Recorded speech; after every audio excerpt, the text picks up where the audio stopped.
Hey, 3 quick and dirty tips for prepping for the snatch test. Here they are. Name them. Let's go. All right. Welcome and welcome back. We got a question about how to prepare for the snatch test. And instead of giving you every list of things that you should do to prepare for the snatch test, we got 3 quick and dirty, you said it, tips on how you can actually train appropriately and get through that son of a bitch. Oh, okay. There, is that better? Yeah, I think so. All right, well, you probably didn't see the other interactions, but I was quite aggressive apparently. Let's have them, Coach. Number 1, what is it? Use your legs. It's that simple. It really is. This one gets used a lot by people who, frankly, I don't think really understand what this means, either coaches or practitioners. But the thing that moves the bell, the thing that makes the force happen, that travels from the floor up to the kettlebell in your snatch, your legs are responsible for that. If you don't use your legs, you're not using the main force production or the main force generator for your skill, bad things are gonna happen. Now, as you get farther and farther into training, you start to get tired, fatigue sets in. This is when you really wanna think about your legs. If you start to feel like, hey, this set's getting a little rough, that's when you're thinking about the legs and you're thinking about just driving them into the ground. You're not thinking about muscles, you're not thinking about hinging or squatting or any of that other nonsense. You're just thinking about, let me push my feet really hard into the floor because that's the thing that is making the kettlebell move. And I can thoroughly attest to all the snatch tests I've passed are because of that. So essentially, if you want a good snatch, it starts with your legs. It does. All the time. All the time. Number 2. Number 2. So this one's a little more abstract, but once you get it, you get it. Think back and not forward.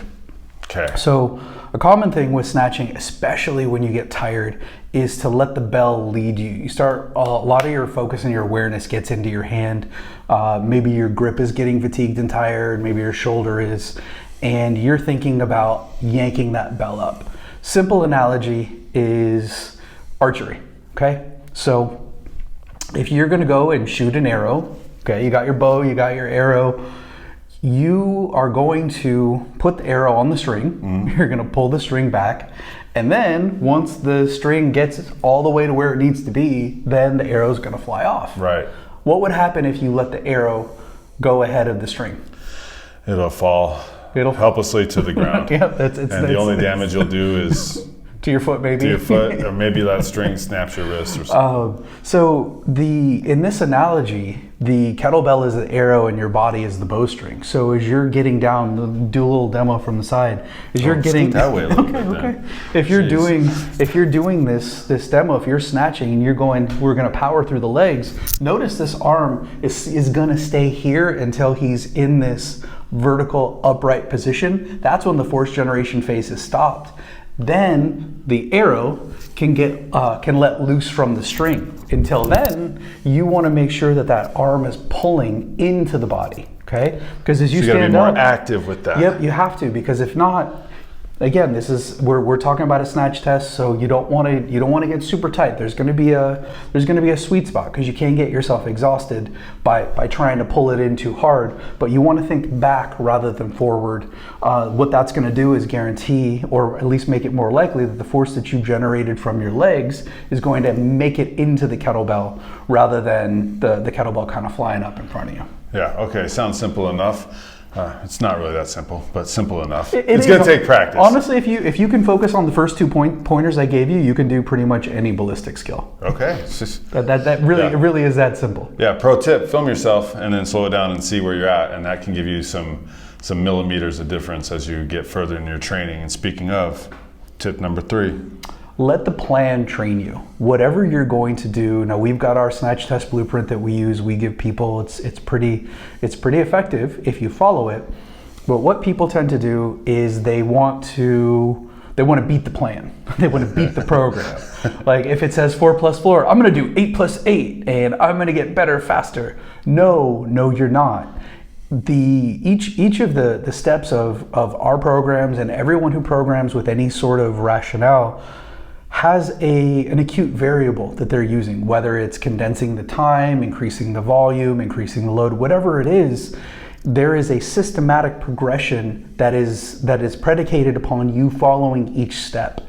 And this is a plan that is designed to get you ready for a situation where you are peaking. Okay, a snatch test for most people, there are some freaks out there, but for most people, a snatch test is a very high level endeavor that is not very easy to do. So that is your peak. During the test, that is when you're overreaching. That is when you're really working hard. That is when you're gonna go all out. Before then though, don't start doing, like I said, if you need to go for 8 minutes, don't go for 12 minutes. If you need to do 4+4, don't do 8+8. The last few reps that you're trying to gut out are usually the ones that are going to hurt you. So obviously obey the stop signs if things seem like they're not working out well. Just cut your training, but follow the plan. Don't jump into the plan thinking, well, this is a 12-week plan, but I only have 4 weeks because I'm gonna do it. I decided to play video games for the other 8 weeks, nice. Right? So do the plan, let the plan train you, follow the process, because the process is the thing that's going to train you, not your little montage thinking where you're going to gut it out and everyone's going to be cheering for you at the snatch test, because that's not going to happen. They're going to be like, oh, that dude just threw up. Yeah, you can have all the confidence in the world when you complete the plan, knowing that you get there and you're ready to do that event and peak and just handle it. You won't have confidence if you muck it up and go off plan, because then you're going to be like, oh man, did I do everything right? You'll know, because at the end of the plan, you're going to be like, oh yeah, I'm ready. Or the other way, you'll probably go into the test injured, or at least exhausted. Yeah, and you'll have to send in a video, which is not great. But either way, if you're taking the snatch test for your own pleasure, I use that loosely, or you're doing it for a certification, those 3 tips are going to get you to the finish line without a doubt. Okay, and as always, subscribe and like, and be sure to hit us up with any questions and send us your videos of your form. If you want some extra tips, we're happy to help out. You can always find us on Instagram. That's the easy way to do it. Okay, The Iron Revival. All right, anything else? Nope. Cool, stay strong.